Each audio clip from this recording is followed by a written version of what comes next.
watching the mystical green beanie.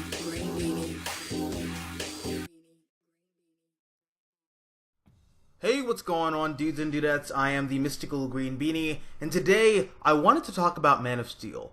Now, of course, as many of you know, I absolutely adore that film. I know there's a real 50-50 split on that movie. It's pretty divisive, but that's okay. All that means is that it's a film that breeds healthy conversation. Right? Right? Guys? Come on. Guys? But seriously, Man of Steel is one of my favorite superhero movies of all time. Personally, it's my favorite live-action Superman movie. But if there's one thing that I would change about it, it's the title. The title makes no sense given the context of the film, and based on the subject matter and character arc that Clark goes through in BVS, I hate the title even more. The title I would have preferred for this movie would have been Superman: The Last Son of Krypton. Personally, I feel like the title is far more appropriate for this film, given that it lines up more with what the film is ultimately about. So, in the movie Man of Steel, Clark's biological father, Jor-el, notices that there's something wrong with Krypton. And no, it's not just the obvious fact that the planet is dying and about to explode. He notices that beyond that, there's a fundamental flaw in the way that Krypton society operates, and is one of, if not the main reason, why Krypton has been led to ruin. And it's that Kryptonians aren't born anymore. They no longer come into this world with any real sense of free will. They no longer have any aspirations or dreams.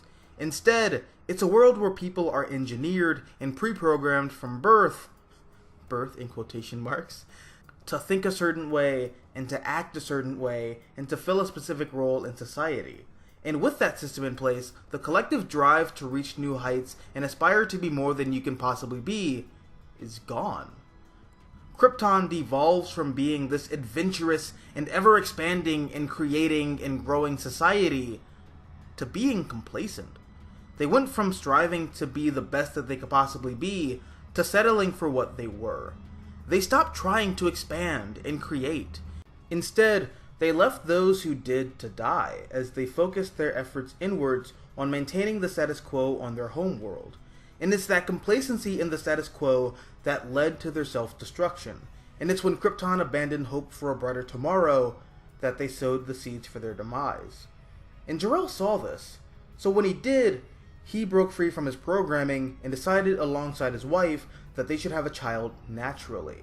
That they should have a child who isn't programmed to think a certain way and stay slaves to the status quo. Instead, they decided to have a child with the ability to dream, with the ability to aspire to be something more. And from that natural birth came Kal-el, the first natural-born child of Krypton in centuries. And because of that, he represents an age of Krypton that no longer exists. He represents Krypton in its heyday, back when it was a glorious utopia in its prime. And when Jor-el uploads, or downloads? I don't know. But anyways, when Jor-el puts the Kryptonian Codex, which is the thing that is used to pre-program the children of Krypton, into his son, what he's basically doing is he's imbuing all of the gifts of Krypton's labors and talents into his son. In other words, he's quite literally given his son the opportunity to be whatever he wants, because now he can do everything. And just before Krypton succumbs to its own self-destructive practices,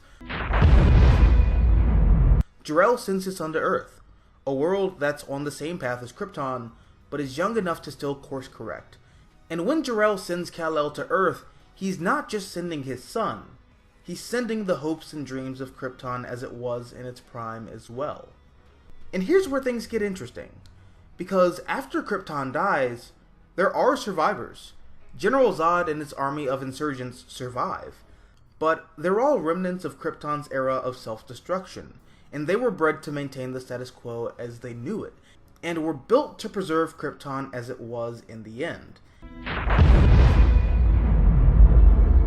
And when they come to Earth and start saying that they want to rebuild Krypton as they knew it, while killing off Earth and everything on it in the process, that becomes a major point of contention between Kal-el, or Clark much rather, and them. And from there, the battle for Earth's future between the rogue Kryptonians and Superman begins.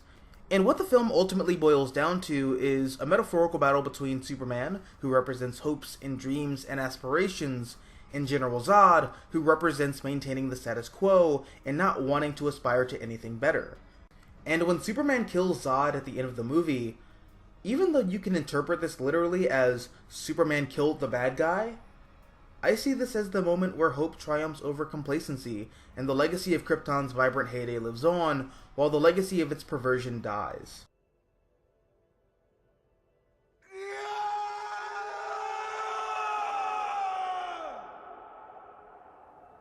Yeah, I know it's somewhat ironic given the context in which that happens, but that's how I read it. And just to bring it back to my original point, this is why I hate the title of the movie. And yes, while I get that the film is a very, very, very loose adaptation of John Byrne's Man of Steel, it's also a film that has its own story and offers a very different message than Byrne's Man of Steel. Because this film is all about the legacy of Krypton. And while yes, Superman at the end of the film is literally the last son of Krypton, even before the main plot begins, Clark was the last of Krypton as it was when it represented something positive.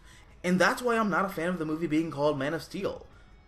That, and I don't feel like Clark truly becomes the Man of Steel until the end of BVS, because his whole character arc in that movie is that he's being tempered and forged into something more pure. You know, much like Steel. And that he'd be his most pure self once he returned in Justice League. Well, at least I think that's what the original plan was. Anyways, what are your thoughts regarding my thoughts on this somewhat trivial matter? But let me know down below in the comments section. As always, I'm the Mystical Green Beanie. Thank you for watching, and as always, until next time, adios nachos.